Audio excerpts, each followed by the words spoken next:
Hello, you're watching the Great Canadian Pickle here, and today we have my 2024 Saskatchewan election post-mortem.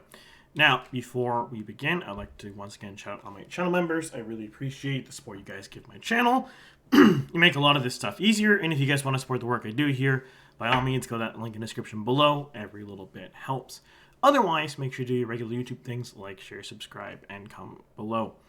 Now, one final note, I am going to be going on a vacation for my channel for Christmas time, starting probably the 12th. So I either have 3 or 4 more videos, depending on if I want to make a video on the 13th, but we will see. Stay tuned on that one, but I'll be taking the rest of the year off after that week. So there will not be videos on the 16th or 23rd. Basically, I like having Christmas with my family, and there is nothing to talk about anyways, because politics doesn't do anything over the holidays. But with that, let us talk about the Saskatchewan election. So, the Saskatchewan Party won a bit of a surprise victory. I say a bit of a surprise victory because no one really anticipated the degree of a victory. This is my final forecast here, and we can see I had 32 to 29, and they only barely won the popular vote. But in reality, they comfortably won the popular vote, and they had a 34 to 27 seat margin. The NDP almost sweeping both Saskatoon and Regina, but they failed to win any of the small towns or rural areas outside of the north. And even with that, Cumberland was quite close, so it wasn't, relatively speaking. So if trends continue, we could very well see Saskatchewan elections where it's literally Regina and Saskatoon versus the rest of the province, where the NDP only wins if they clean sweep all of the small towns. Or secondary cities, you might want to call them. I.e., these guys here. But we will see. Obviously, Saskatoon and Regina are growing, so that could change things too. Now, how did I do? So, to start, let us look at polling, because this was one of the first elections I did a poll for. I conducted this poll at the same time as I conducted my poll for BC. So I have the exact same methodology, and this is my, essentially, concurrently, first time I've ever polled before of myself, and actually compared to an election result. What we can see here, overall, I did pretty good. Now, for those who are not very familiar with this particular poll, I will bring it up for you. Bear with me one moment.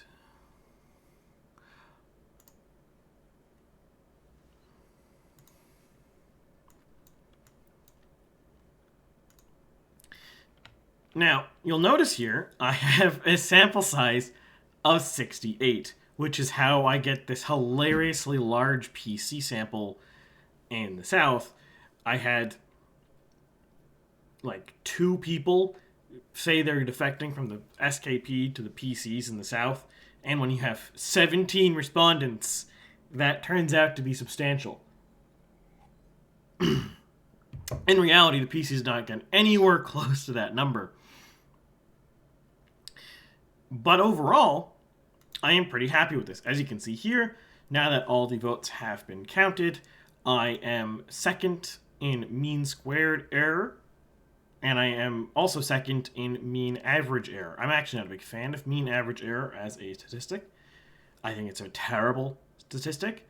I only use this because the CEO, or the Curtis Frick, also known as Polling Canada on Twitter, runs Cardinal Research, and he likes mean absolute error. I'm not a big fan of it. But anyways, you can ignore that there. So overall, pretty content with this. Now, my poll had the smallest sample size here, so it had the highest margin of error. So to a certain extent, this was Possibly you could say more luck than skill, but overall I am pretty pleased with it. Really, my only mistake here is underestimating the PCs and the NDP. Everything else is pretty spot on. Though, again, because my sample size is 68, everything's within margin of error, because my margin of error is 12%. Woohoo! If you pull a small enough sample, no one can say you're wrong, because your margin of error is so high. Now, to the regular comparisons here. So I have a 93% seat hit rate. I only got 2 seats of I got 3 seats wrong. Not bad. Specifically, I got 4 seats wrong, sorry. I got South Moose Jaw, both seats of Prince Albert, and this one part of Regina wrong. So 4 seats wrong. Otherwise, everything is correct. 93% hit rate. Most of my misses were in the rurals, in the small towns.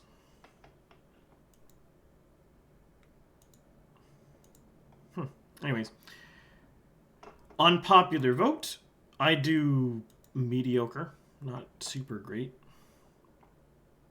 My poll actually does better on popular vote, though the raw polling average does terrible on the popular vote. The polls missed pretty hard there in this cycle. If we look in the north, again, I'm not doing super hot. I really overestimated the NDP. But again, if we look at the raw polling also did that. In the south, I do a bit better, but a similar story. The raw polling misses a lot. My poll does pretty bad here because I have this gargantuan miss with the PCs. Says 338 Canada did not break out south and north. They just have this. I actually pulled this from their website before they changed things. But, yep. They have the same kind of problem here. The polls just missed very badly in the rurals. So all the modeling is just really off because of that. Now in the urban areas, it's not as bad. I do actually really good in Saskatoon. I only have a mean squared error of 0.9. I believe. Did I? Yep, that's correct. Okay. Very, very, very low mean squared error. Now you can say, perhaps, oh, you can't claim this because, like, I don't think there was a single Saskatchewan. So you're overselling things because some of these candidates are tiny. But okay, for sake of argument, I drop, say, these. I still have 1.6. So again, even if we drop these small little third ones that have basically 0 vote share, still do pretty good. And again, the polling average is off, but overall pretty good. Much better than otherwise listed. Am I doing this math wrong here?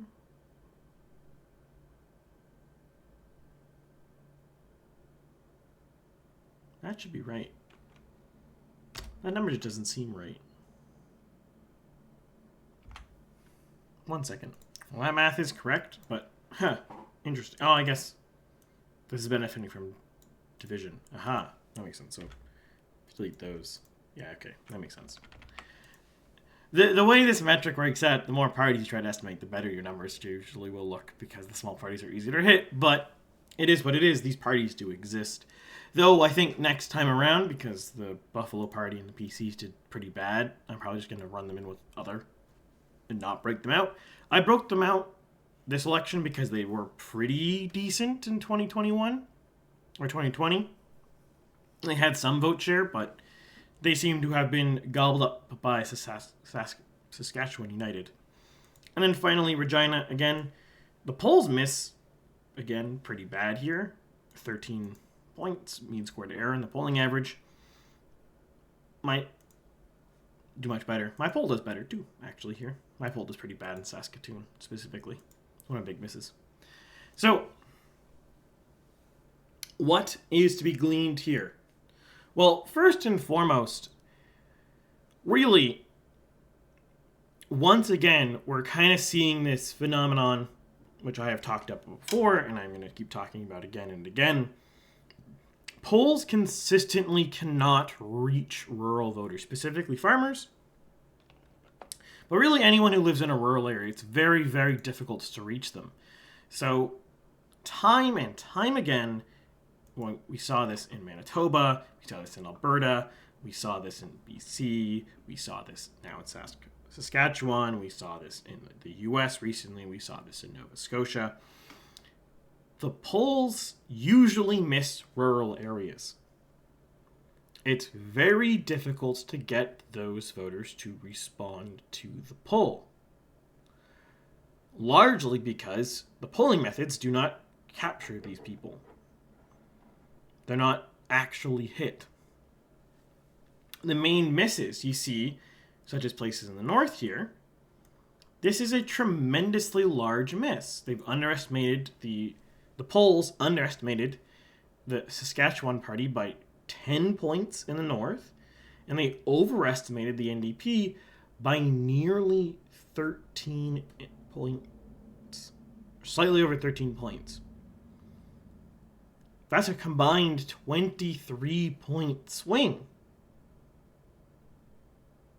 That is substantial. And in the South, it's not dramatically better. Again, you're looking at an 8.6 swing, or overestimate, by the NDP, and they're underestimating the PCs by 5. Oh, sorry, the SKP by 5. That right there is a 14-point swing. They're relatively better in the cities. Regina's only a miss of about 5. Collectively.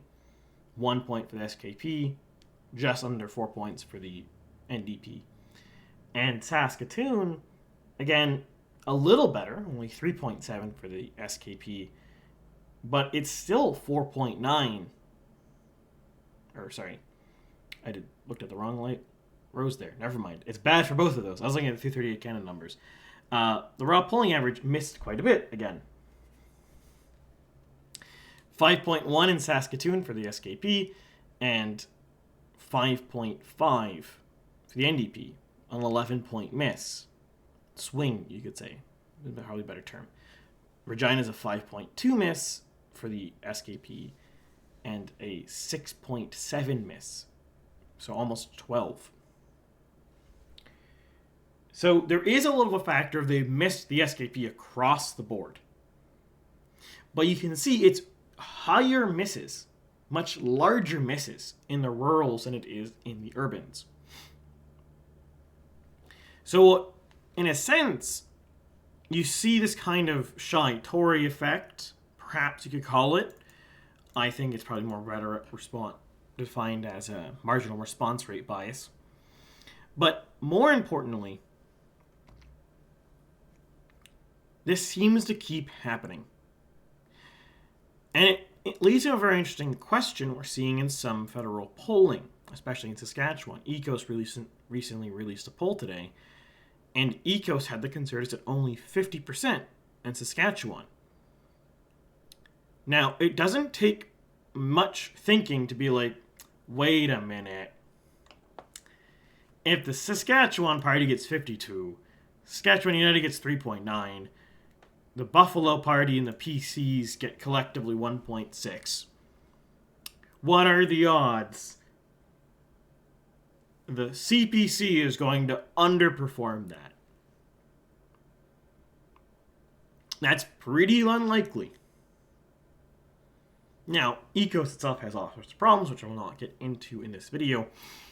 There's a reason I do not use them in my polling anymore. But this kind of gives you a lens here. Polling is usually pretty good. And even when it's bad, it's usually pretty good because things miss in a predictable fashion. That's how I managed to get a result that has the correct popular vote winner when a lot of other people, through no fault of their own, do not. Even 338. Smartly, because Philip Fournier knows what he's doing, does better than the polling average because, obviously, this is predictable. Or else, we could not do this. Polling itself is predictable. But enough with that. What does this mean in Saskatchewan going forward? Well, I don't think it actually means that much. I don't think this election has really any causal effects at this point.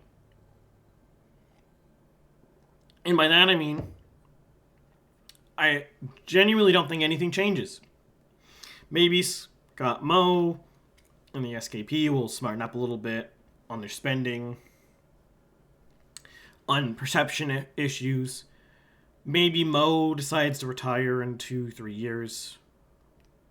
Give time for a full proper replacement.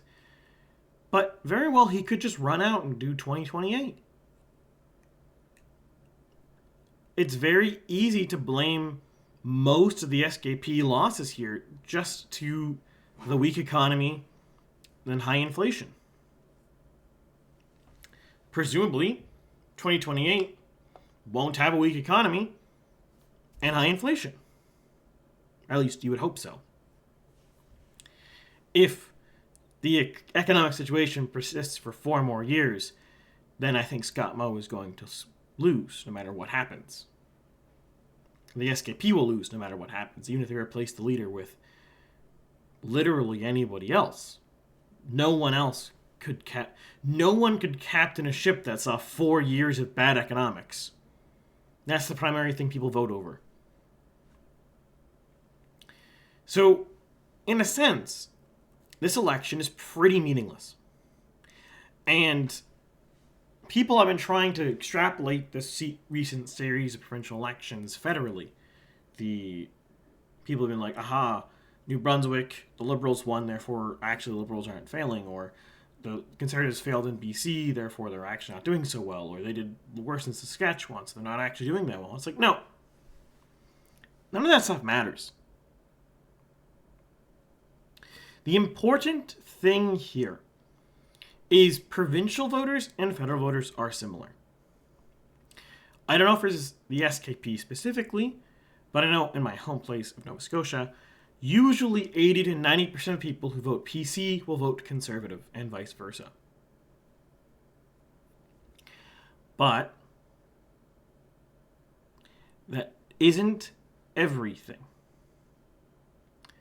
Just because, say, the SKP got 52% here, does not mean this Conservative Party will get 52% there.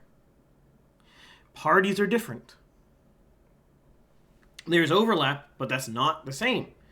And in the case of this SKP, it could very well be the case that a lot of their voters stayed home. Or the NDP turned out people who don't normally vote, depending on how you want to call it.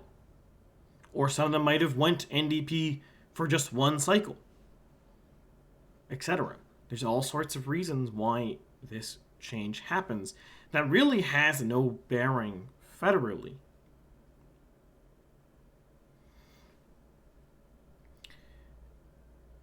In a sense, this election, specifically in Saskatchewan, more than BC, more than New Brunswick, more than Nova Scotia, is pretty much a nothing burger. It means literally nothing, other than that Scott Moe won another term. But to draw trends from this, other than saying, yes, actually rural-urban polarization is also affecting Saskatchewan, is meaningless. That's the only conclusion you can draw from this. Rural-urban polarization affects every province. Congratulations. You did it. You summarized the thing, the trend that everyone's been noticing for about half a decade now. But again, that's not surprising. None of this election was surprising other than the poll miss. And the poll miss was quite big. It's one of the biggest poll misses in Canadian history. But there also wasn't a lot of polling in this election. So was it a poll miss because it's just like that, or is it a poll miss because there just wasn't enough polling? Who's to say? Overall, though, I really think that the end conclusion here is there isn't really anything to say. This is a pretty boring election. My model did perfectly good. It wasn't exactly on, but with the polling miss, there's only so much you can expect. And even with that, a 93% seat hit rate is pretty dang good. I only aim to be above 90. Anything above 90, I consider just extra winning. And the reason, for those at home, I'll discuss this more in the Nova Scotia post-mortem, but the reason I only aim for 90 is there's always going to be stuff happening. There's going to be local candidate effects that you can't really diagnose. There's going to be local swings, like, for example, this South Asians and BC swinging very conservative. And there's just random error. Turns out, actually, that MP is really popular. Or turns out this candidate sucks. Oh, okay. Or, like, there's all sorts of randomness. Now, if I was doing an amazing job, and I was hitting all the criteria that I could possibly put into this model, and the polls are doing really good. If we have really good polls, my model set up really well, on average I should only get a 95% hit rate because of statistics. I'm only running a 95% confidence interval, so 5% of seats on average should be wrong. Now, I'm probably going to underperform that because I don't have perfect information, and the polls are not always accurate. The polls are usually pretty good. Do not be one of those people who goes, polls are always wrong. No, polls are usually pretty good. But they have limitations. It is only statistics. It's not magic. But with that, I'll cut this one off short because I just have nothing really to say on this election. It went pretty much as expected in hindsight. And there really isn't anything to draw from this conclusion. There's no interesting trends going to emerge from this. It's basically just status quo in Saskatchewan. So with that, I bid you guys adieu, and I will see you next week with something different.